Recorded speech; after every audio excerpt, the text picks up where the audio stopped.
Josip Broz Tito, jedan od najuticajnijih političara prošlog veka i nekadašnji lider bivše SFRJ, je tokom svoje vladavine boravio u najluksuznijim vilama i objektima koji su postojali u to vreme na prostorima bivše Jugoslavije. A na tim mestima su se vodili najbitniji politički razgovori koji su određivali sudbinu Balkana i Evrope. Po završetku Drugog svjetskog rata, Titove vile i rezidencije rasle su kao pečurke na prostoru bivše Jugoslavije, sa jednom ili drugom namenom, od lova i ribolova pa sve do mora i uživanja.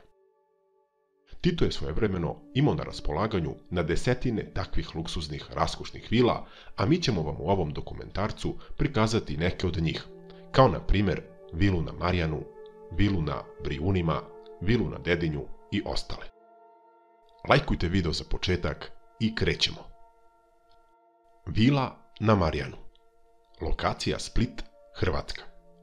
Ova impresivna vila, smeštena na poluostrvu Marjan u Splitu, ima bogatu i složenu istoriju. Naime, vila na Marjanu je izgrađena 1914. godine za potrebe jednog od bogatih splitskih trgovaca Frane Šilera. U to vreme vila je nosila naziv Vila Rossignol, pa je kasnije preimenovana u pansion Split. Do vile su vozile kočije ili se do nje stizalo brodom.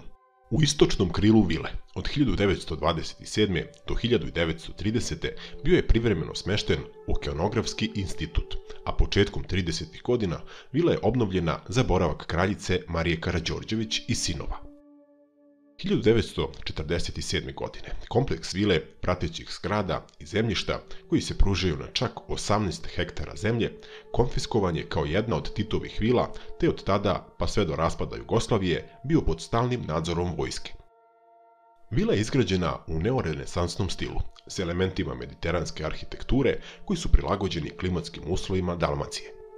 Vila je okružena gustim borovim šumama, što i pruža dodatnu privatnost i izolaciju, dok se sa terase i prozora pruža spektakularan pogled na more i okolinu. Vila na Marjanu je tokom Titove vladavine ugostila mnoge poznate ličnosti i državne lidere iz celog sveta. Tito je tu dočekivao državnike poput Haile Selasija, etiopskog cara, kralja Idrisa iz Libije, Winstona Churchilla, Indiru Gandhi te razne druge svetske političke i kulturne ličnosti. Vila je također bila domaćin brojnih neformalnih sastanaka i događaja koji su bili ključni za diplomatiju tog vremena. Posle Titove smrti 1980. godine vila je ostala u vlasništvu države, ali je njeno korišćenje znatno smanjeno. Tokom 90. godina, sa raspadom Jugoslavije i promenom političke situacije u regionu, vila je prošla kroz period relativne neizvjesnosti u pogledu vlasništva i korišćenja. Ostala je u državnom vlasništvu, ali je predata na upravljanje gradu Splitu. Tokom 2000. godina bila je korišćena za različite svrhe, uključujući kao mesto za diplomatske susrete, ali i kao prostor za ekskluzivne događaje. Danas je potpuno renovirana i delimično otvorena za javnost. Mada, iako nije stalno dostupna za posete, često se koristi za organizaciju svečanosti, venčanja i drugih posebnih događaja. Vila na Brijunima. Lokacija Brijuni, Hrvatska. Titova vila na Brijunima, poznata kao Vila Brionka, bila je jedno od njegovih najomiljenijih letnjih utočišta. Smeštena na ostrvu Vanga, koje je deo arhipelaga Brijuni u Hrvatskoj, vila je predstavljala spoj prirodne lepote i luksuza, prilagođena potrebama jednog od najuticajnijih svetskih lidera svog vremena. Vila Brionka je izgrađena početkom 20. veka, kada je čitav arhipelag Brijuni postao popularno odmaralište za evropsku elitu. Austrijski industrijalac Paul Kupelwieser kupio je ostrvo krajem 19. veka i transformisao ga je u ekskluzivno letovalište. Vila je kasnije nacionalizovana i postala deo državnog kompleksa koji je bio na raspolaganju Josipu Brozu Titu nakon Drugog svjetskog rata. Tito je počeo koristiti vilu na Brijunima ubrzo nakon što je postao predsjednik Jugoslavije. Ostrvo Vanga i Vila Brionka postali su njegova privatna rezidencija, izolovana od javnosti gde je mogao da se povuče i odmori. Vila Brionka je elegantno projektovana s elementima mediteranskog stila, prilagođenog lokalnoj klimi i pejzažu. Zgrada nije preterano velika, ali je prostrana i funkcionalna, sa površinom od nekoliko stotina kvadratnih metara.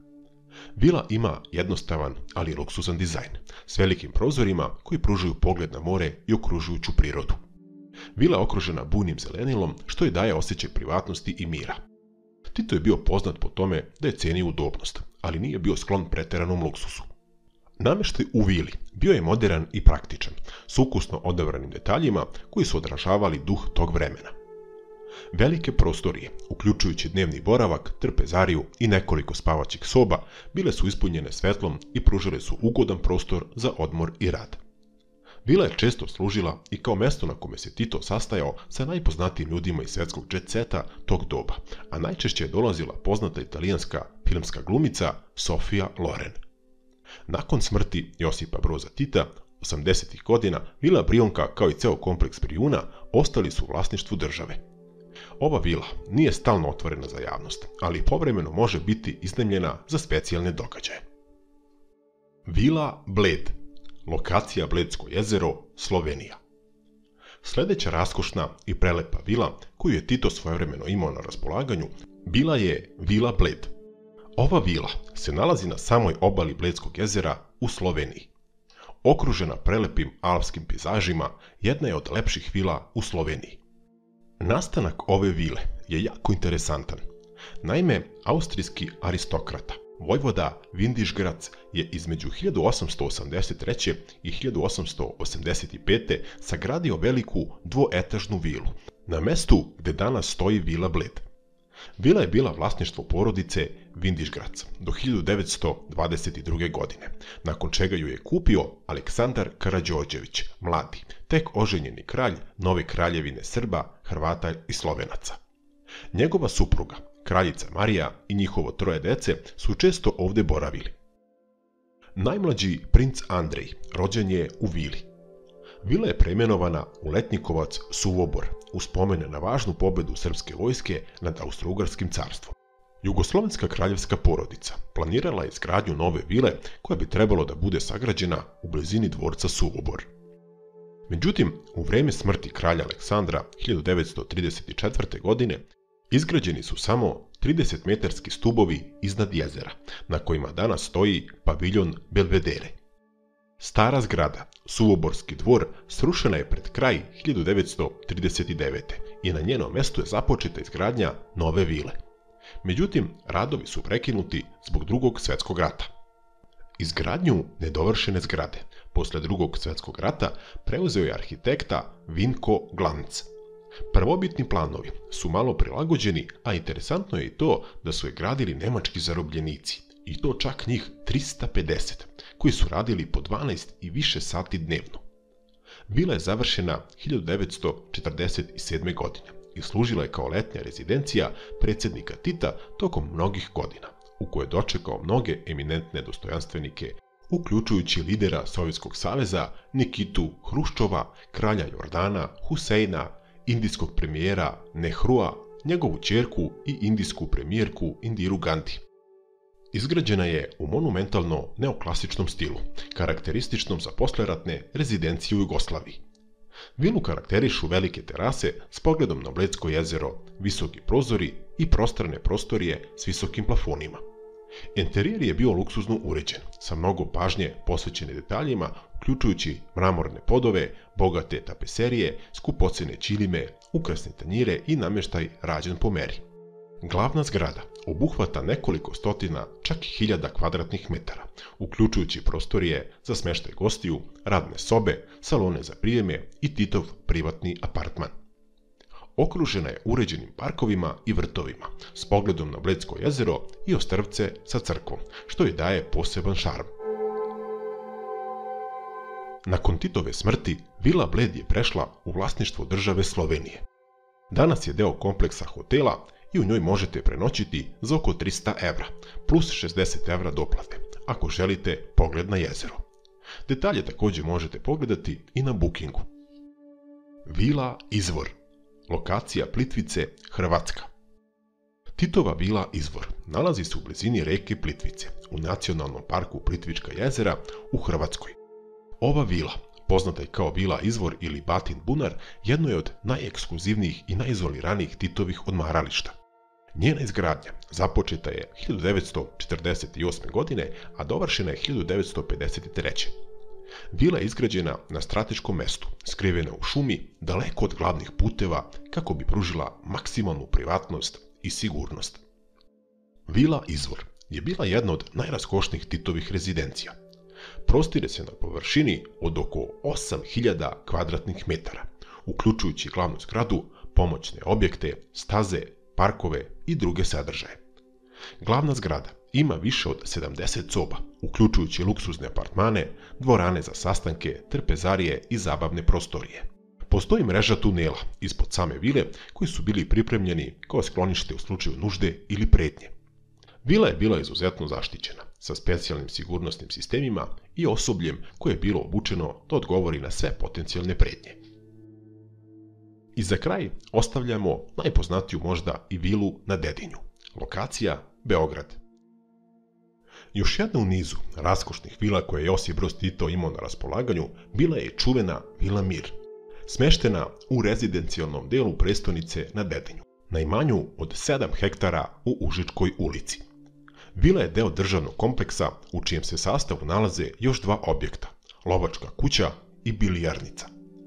Na istom imanju je čuvena rezidencija koju je NATO razorio tokom bombardovanja 1999. godine, a u kojoj je neposredno pre tog događaja živeo i tadašnji predsjednik Slobodan Milošević sa svojom porodicom. Zgrada je napravljena 1979. godine. I Tito je trebalo da se useli u nju 22. decembra na dan JNA. Za tu priliku je pripremljen i specijalni ključ sa stilizovanim brojem 22. Međutim, bližila se Nova godina i Tito je promijenio planove otišavši na doček u Karađorđevo. Njegovo zdravstveno stanje se naglo pogoršalo i prebačen je u Ljubljansku bolnicu gde je i preminuo. U vilu na Dedinju se nikada nije uselio.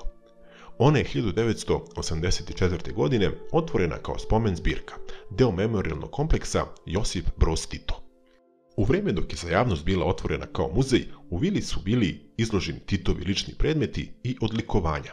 A kako pojedini istoričari navode, njen podrum i dan danas krije pravo blago sa čak oko 4500 poklona neprocenjive vrednosti koje je Tito dobijao od stranih državnika. Nadam se da vam se svideo ovaj video. Ako jeste, obavezno ga lajkujte, pa ako skupimo veliki broj lajkova, snimit ćemo i drugi deo. Podelite ovo sa svojim prijateljima, pretplatite se ako ste novi i bacite pogled na naše ostale klipove. Sadržaj je jako zanimljiv. Hvala na gledanju i pozdrav!